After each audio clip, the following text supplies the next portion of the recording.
in Western Oregon. This is NBC 16 News at 5:30. An arrest tonight in connection to the wildfires burning near Mapleton. The Lane County Sheriff's Office says they've charged Mapleton resident Elias Pendergrass with arson, and the district attorney is now reviewing the case.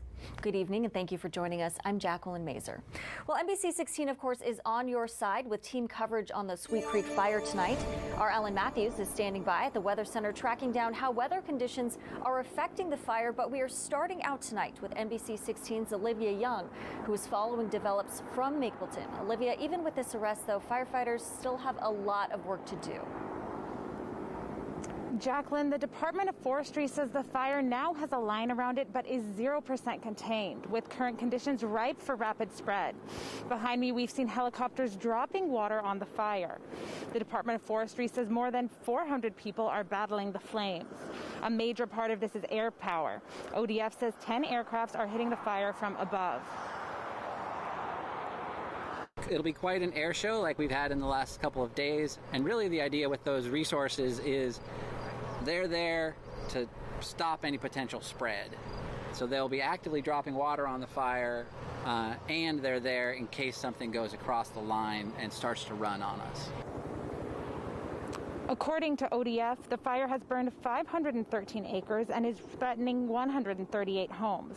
As evacuations remain in place, the Red Cross is available to help those impacted by the fire. As we mentioned earlier, a Mapleton resident is charged with arson in connection with this fire, with the district attorney to review the case. Jacqueline? All right, thanks for that report, Olivia.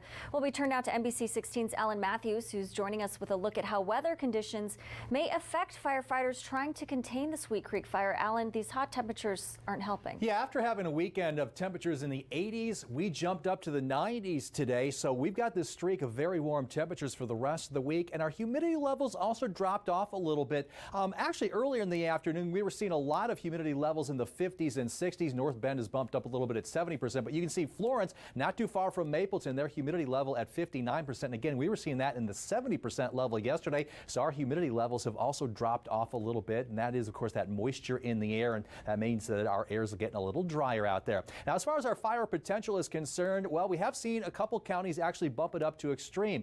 Coos and Douglas County both at the extreme level. Coos bumping it up to extreme. Linn County also bumping theirs up to extreme. Lane County still has it at high, but I sense that's going to be up to the extreme level very soon. As far as the radar satellite, not a lot to show you as we are looking at fairly clear skies. And of course, as we get to those temperatures back around the 90-degree mark and above, it doesn't take long for the inside of your car to heat up. In fact, just an air temperature of 90 degrees, your car could heat up to about 120 degrees in just a matter of 20 minutes. We'll give you a look at what to expect for the rest of the week as we head toward a holiday weekend. Jacqueline? All right, Alan, thank you. Hatsall Creek Road remains under a level 3 go now evacuation notice.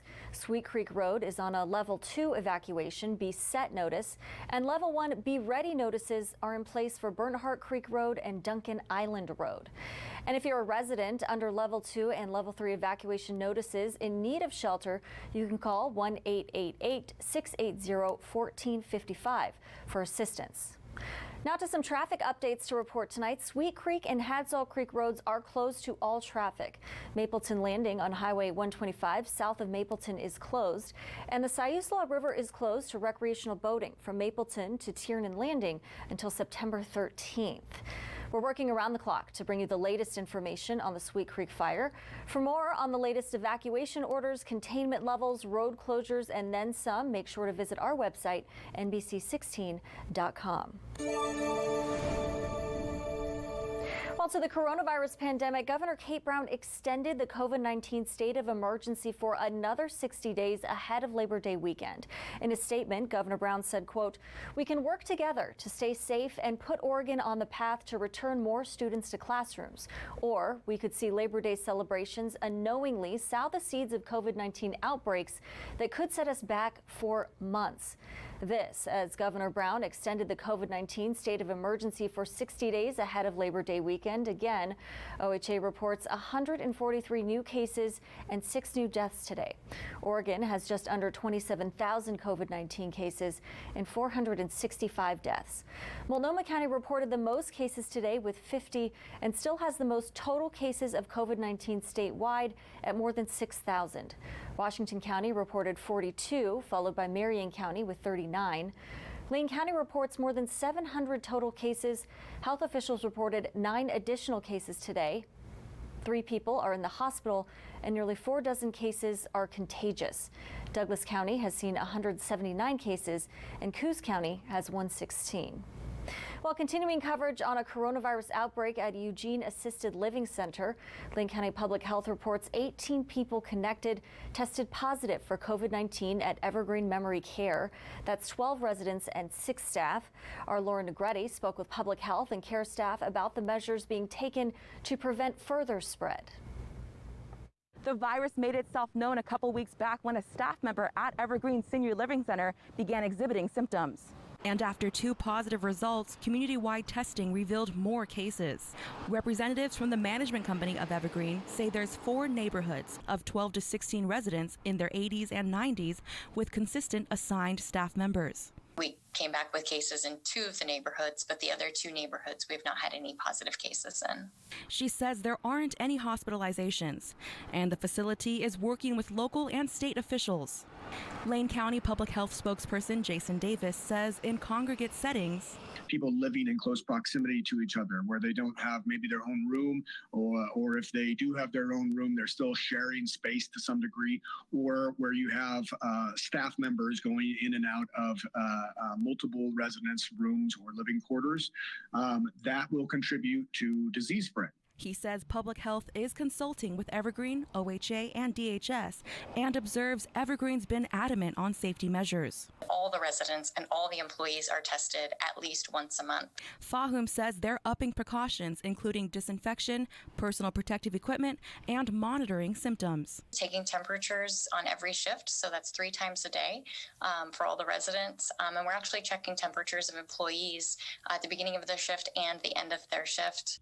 And limiting exposure with meals brought to residents while they remain inside their apartments. In-person visitation is limited to certain parameters, including end of life.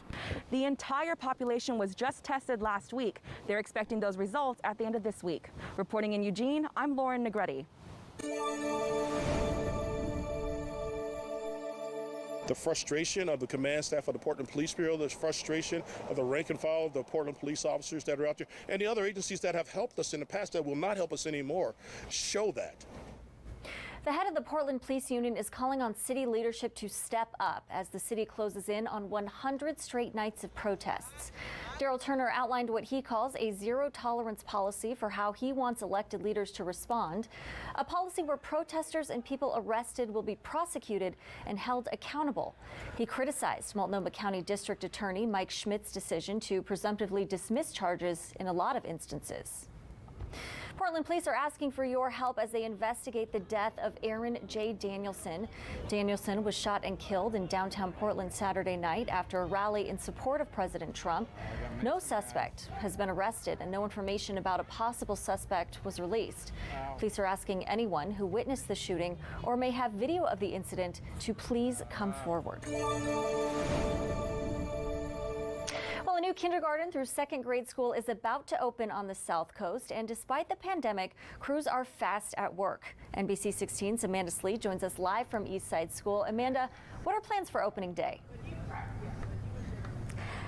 Eastside School is about to welcome students to this fancy high-tech 3-story building when K through 2nd returns to an in-person hybrid lesson on September 21st. Students will see in their classroom flat screen monitors replacing the projector-like style of teaching. Opening a new school during a pandemic adds an extra layer of difficulty, but it also has some perks. The new space just feels cleaner, even though I know that it's not necessarily more sanitized, but it just feels cleaner. Allen will be welcoming new students, a new classroom, and new protocols for the health of students. With all the components this year, it may seem difficult to be working out the kinks of a new school and classroom and all the new health protocols. But Allen thinks it'll be easier. If you already have a system that's really well established, it's harder to change things, I think, sometimes. And because we're just starting fresh and anew, we're going to create a system that works for us in this time. There is one downside. They can't show off the new school just yet. We'd love to be able to have a grand opening and an open house and invite the public to come and see, but that's going to have to wait. He says despite what we're going through right now, it's still exciting to open a new school. Eastside School has some big upgrades from the old Blossom Gulch School. The two most important things are the security and then the building itself being seismically stable. For security, visitors will have to be buzzed in to enter the office and student area. And for technology, all of the classrooms have touchscreen monitors for lessons. An added perk is the nice views from all the windows. Once school starts, there will still be some construction and finishing touches, but it's only little projects like fencing, painting, not too much that's going to affect students and their schooling. Reporting live in Coos County, I'm Amanda Slee. All right, thank you so much, Amanda.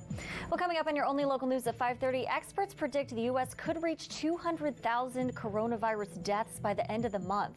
A closer look at new CDC data on the number of COVID-19 deaths nationwide. I'm Bert from the Berkshire.